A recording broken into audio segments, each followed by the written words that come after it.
Such a pleasure to hear Richard Bona speak. I remember a couple of years ago he said he will never come back to Cameroon, and that conflict and brush out with the authorities erupted from the dual citizenship thing. Richard Bona thinks that every Cameroonian should have the right to have one, two, three, or even more passports, and that is not only the ministers and the big people, quote unquote, who should benefit from dual nationality even when they are Cameroonians.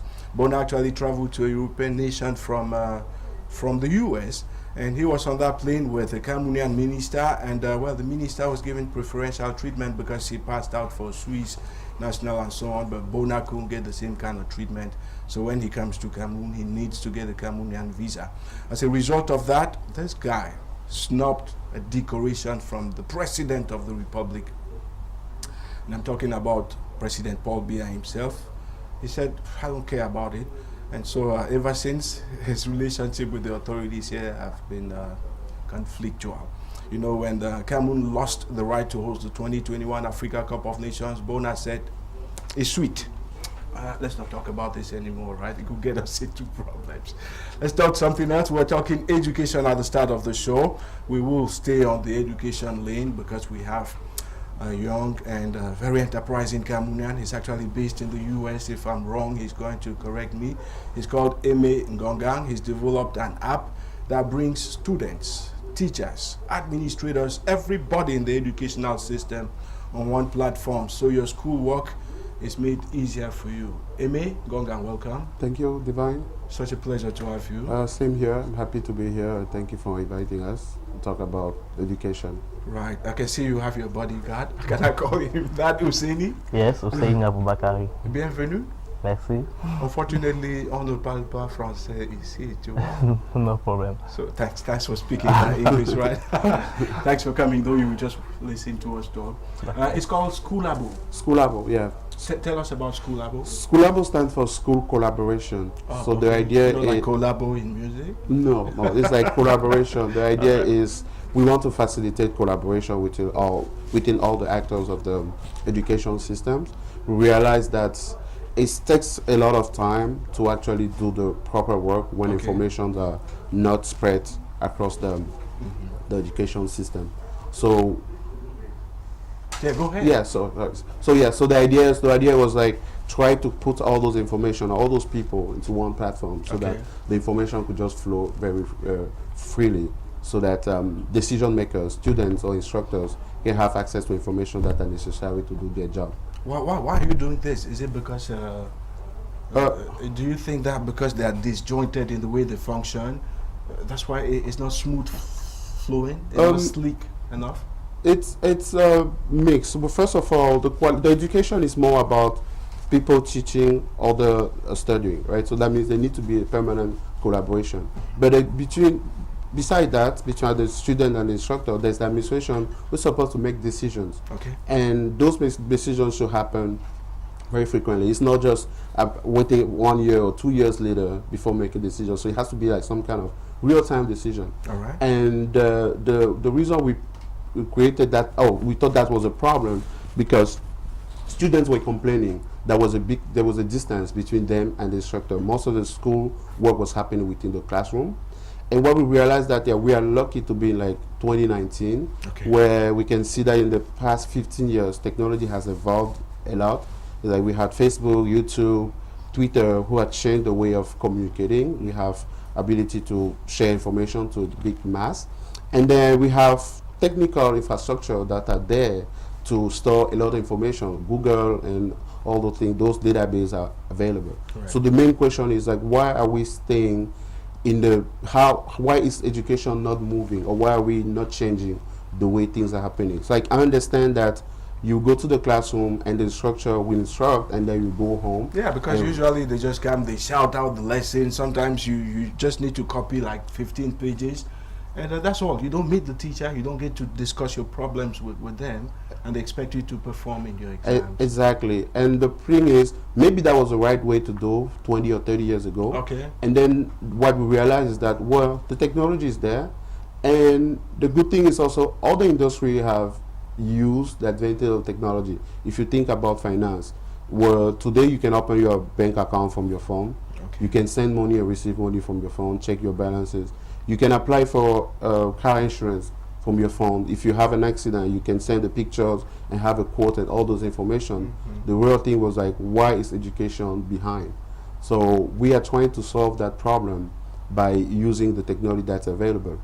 And we think that if we have the information, if we put these three, at least these main actors, into one platform, we have enough information to improve or enhance the education system. Okay, so Schoolabo is actually an application, it's web-based? It's a web application.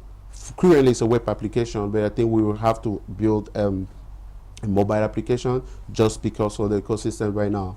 Many of the students don't have use like the personal phone as their main device, so we have to migrate to a mobile application. Is there something that could get people not going to class anymore? You can sit at home and get your lessons, and currently that's not how we are thinking of it. But with the meetings that we had this week, maybe we can talk about that. We realized that there could be a lot different use cases for this application, but we are mainly using it for right now. The goal was help those who are doing like an in-class lesson to be able to accessible outside of the classroom. Basically, learning shouldn't stop just within the four walls.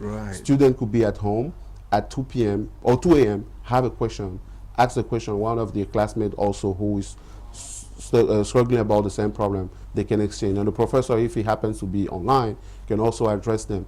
Or in the past, you have to wait the next class to be able to ask that question. You see how much time you are gaining by just being close to your professor on it's real almost time. Instantaneous, because you have a problem, you get the response right there and then. But have you tested this product somewhere else? Have you tried it out somewhere? Oh yeah, so we have been using this product at University of Yaoundé, where the teaching, what's the name? But I don't know the name. École normale. Yeah, École Normale Supérieure. Okay. They have been using it for 2 semesters now. All right. And feedback is very positive. One of the testimony is it was even beyond what you were thinking. Like it was like more in terms of discipline. Like one case where that happened, the professor said, "Oh, I used to take assignment through email, and the student would tell me, 'Oh, professor, I sent assignment, but it seems like your email was wrong.' But now with the platform, because students can submit their assignment online, like if I don't see your assignment and then you didn't submit it, so students are forced to do their work on time, and he can see when you were logged in. So basically, if the professor put a material online, like a course material online, he knows who has opened it, so he can actually address them. Like basically, if a student comes, like in terms of discipline, if a student comes later and say, "Oh, I don't understand this concept," you can tell the student right away that you didn't read it, because I can see from the system that you never opened the file. Actually, I did a course on science journalism a couple of years ago, and that was the system. And it worked pretty well because you live in Douala and your prof is in India and your administrator is in New York, but you collaborate on that platform and it works out smoothly.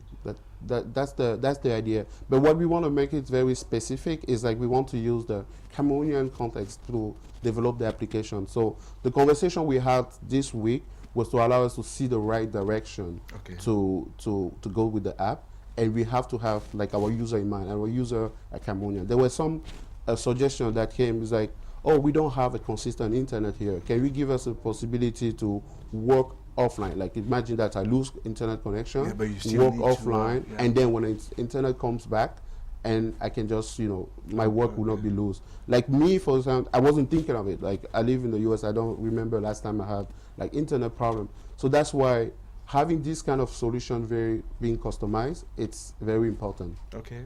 So now you actually pitched the idea to a couple of relevant stakeholders. That was on the 27th and 28th of February. That's correct. In Douala. What's the reception? It was really people good. warming up to it? Yes, definitely. So we took the approach, like we wanted to do like, okay, let's take a step back. We put instructor together because those are the main actors into the system. We like, okay, forget about Schoolabo. Let's just talk about your problems, right? And then see how technology can help. And that was very interesting conversation because they mentioned about different issues that they were having. And some of them, what we realized at the end is like some of those issues could be addressed by technology, some were not, like in terms of pedagogy, in terms of like the systems. But the most positive thing we realized is that some aspects are actually possible if we if you ask the right question. It's like we insisted, ask the question 2 3 times, and realized that there are actually some rooms of flexibility. Okay. But we felt the beginning where instructor was like, oh, it's not our decision, right? The administrator will tell us what to do. But we're like, oh, you guys are the main actors in these things. You have your own say into the education and the future of these kids. So that was the first part, which was like, okay, now we have the direction. And we told them, this is digitalization.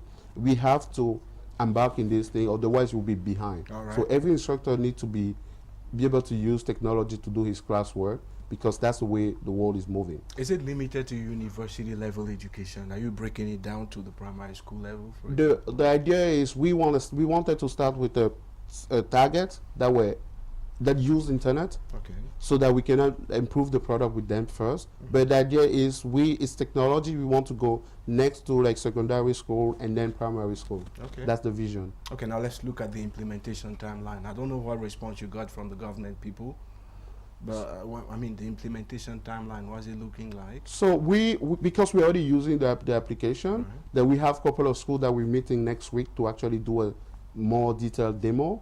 And then we are preparing for, they have their second semester coming up. So those, we want to sign up those schools and improve the product. Because the main question we're having, they were asking about some features and these features. I told them, me coming from technology is not a problem. The real problem is understanding the business, the user need.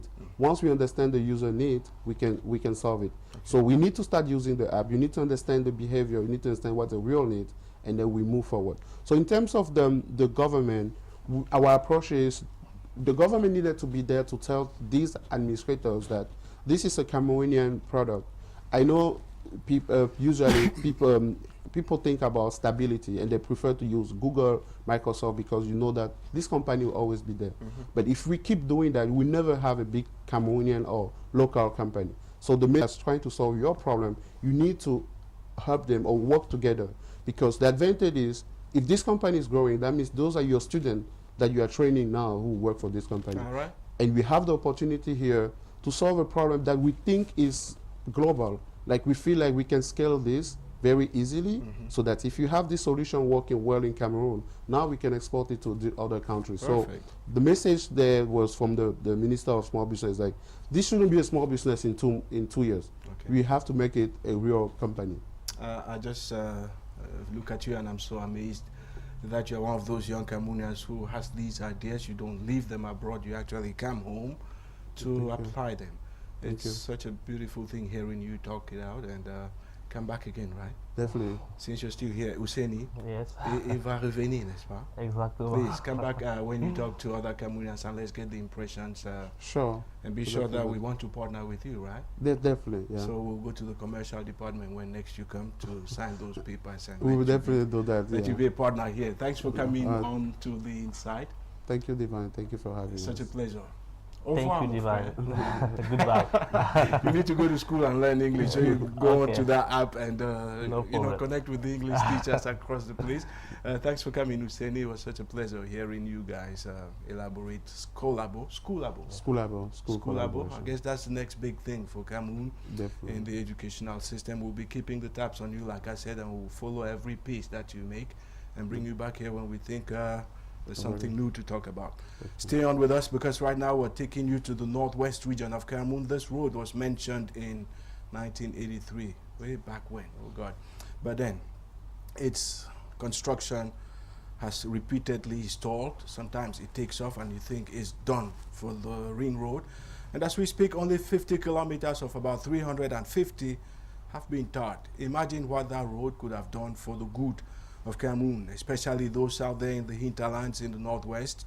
They are mostly farmers, and evacuating their products to the markets is always a headache, a heartache, and an uphill challenge. As we speak, the construction of that road has been completely stalled as a result of the flaring Anglophone crisis. Let's take you way back down memory lane. This is the ring road. We'll be back right after.